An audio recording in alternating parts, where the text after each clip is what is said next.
What's going on, Quinceañeras of the future? It is Tony from Quinceanera Photography Chicago. How you doing? The reason why I wanted to reach out to all of you today is to let you in on a little thing that we call time.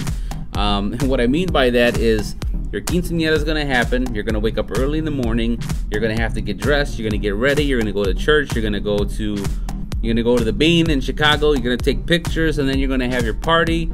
And in between all that, you guys have to be ready to take pictures and to get video if that's what you're doing. And hopefully you are, because I do pictures and I do video. So it would be really nice. The point of the video today is going to be how to understand how the day is actually going to happen, so that when it's time to take pictures and to do video, you can get it done quickly, efficiently, and you can get the and this is going to be a way to get the best pictures out of the whole situation. I had an interesting conversation recently with a young lady who was getting married, and she was asking me, hey, what time are we going to do this with photo? What time are we going to do this with video? And it really made me think that, hey, the quinceañera audience is, very, very identical, or the quinceañera herself is very identical to the way, the things that the brides have to go through. So it would be good to let you guys have a little bit more of an insight of how to really plan the day and what to expect. If you plan on getting the best pictures taken possible, and hopefully you do, because some people just say, hey, show up with the camera and just click pictures of my uncle dancing with my aunt and call it a day. Other people want like the best, most extravagant pictures ever, and some people want in the middle. The information that I'm going to give you right now is is how to get the middle and how to get extravagant pictures. So here it is. You have to figure out at what point you're going to have everything that's important done by what time during the day. And what I mean by that is, what time are you going to dance with the parent, if you're going to do like a father-daughter dance.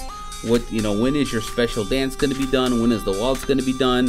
When is the brindis going to be done, if you're doing that?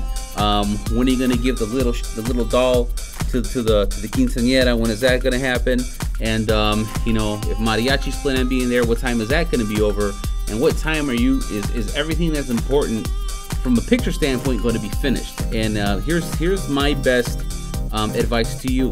Most halls, when you rent a hall, they give it to you from something like 6 o'clock to midnight. And then at midnight, they go outside in the back and they take a big axe and they cut the power line, and all the power in the place goes down, and you got to pick up your stuff and you got to go. That's just the way stuff works. So how do you plan for that? How you plan for that is figuring out by what time at the end of the day is everything that needs to get done going to get done. And what I've seen most of the time is people are normally done at 9 o'clock. And when I mean done, that's when the DJ gets on the mic and starts playing the salsa. They start playing the merengue and the cumbia, and they take over the party. That's because the mariachis are done. That's because you did your special surprise dance. You did your father-daughter dance. You did the waltz. You got that all out of the way. You had lunch. You had dinner, and you took pictures, which is my next point. Photo and video for a quinceañera at its highest point during the reception is going to be when you're doing all of your traditional stuff. So that's one thing. If you're getting to the hall at 6 o'clock, your photographer or your videographer are going to need at least an hour to get set up if they have to start exactly at 6 o'clock. So that means in order for the pictures to be awesome, or at least decent, they need that time. So that means they got to get there at 5. And again, this is assuming that your party is going to start about 6 o'clock. So it's an hour before the party is going to start. So if that's 5 o'clock that they have to be there, that means from wherever you have them taking pictures at during the middle of the day, they need travel time to get to that place at 5 o'clock so they get set up. So let's say you guys are downtown Chicago. If they have to be there at 5 and you guys are an hour away, that means that they have to leave at 4. And if you want some really cool pictures, you got to give them at least an hour and a half, which means that they're going to start taking pictures at 2:30, which also means that they have to drive to the location. They got to follow the limo, and they got to park, and they got to get out and take pictures, which means that if they're going to be at that spot at 2:30, you guys have to leave the house maybe like at 1:45 if you live 45 minutes away from the house, or from the church, because you would have did the church prior to that. If that's the case and church is at 1 o'clock or at 12 o'clock and then it ends at 1, that means you got 45 minutes to take pictures in the church if you're having the church, you know, the whole church deal, you have 45 minutes to take pictures with the family before the photography has to leave to go to wherever you guys are going to go take your photos at. Okay, that also means, and you see how this is complicated, that also means if you're starting at 12 o'clock at church, you got to drive there. So that means that at 11:30, you guys, you know, everybody needs to be on the road, and photographers probably need a good 45 minutes to get set up.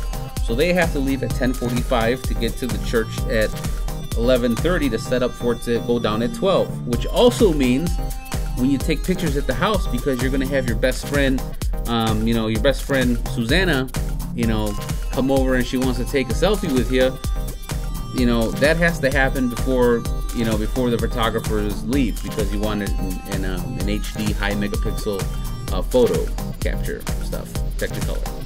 So that means the photographers have to get there early in the morning, maybe let's say 10:30, 10 o'clock, so that they can take all those pictures of you. So how do you get good pictures? How do you get good video? You have to plan ahead of time. You're not going to have 2 quinceañeras unless you're super awesome and you're going to turn 15 2 times, or maybe you do 15 and 16. But a lot of you guys are not going to have that experience doing it. Maybe I don't know, maybe you have a lot of people in the family and you've been to 15 quinceañeras and you got it down. I've been to a lot of them. And the best scenario is when people have a little bit of insight on what to expect during the course of the day. So when you actually have your party, you can actually have some fun. Because if you're worried, if your parents are worried, and everybody's worried, chaos. And you don't want chaos.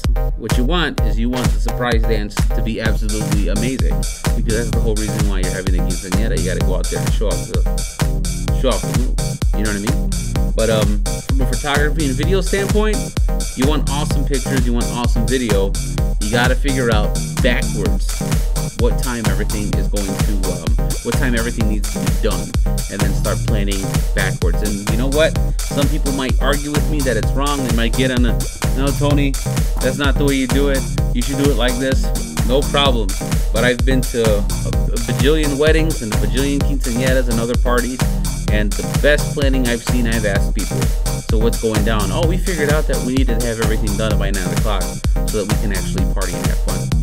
I'm not saying to rush it, but I'm saying just be prepared for what's going to happen. Think about your cousin's quinceañera that happened a couple of maybe months or weeks before, and just learn from everybody's experiences. There's not mistakes, they're experiences. That is it. Hopefully it's been real. I've been giving you, you know, knowledge from experience. If you guys have any questions for me, leave them in the comment section below. If you like the video, click like. Share it with your aunts and uncles. Let them know that I know some stuff. And hey, you need photo and video, give me a call. Would really appreciate it. If not, just subscribe to the page and share it with your friends. My name is Tony. You can find us on Facebook at Quinceanera Photography Chicago. You can find us online at quinceañeraphotographychicago.com. And we're in a couple magazines. We're on the interwebs. Probably on your iPhone or your Android device. You will find us, I promise. That is it. I gotta go. Good luck on planning the party, and I'll see you there, hopefully. Take care.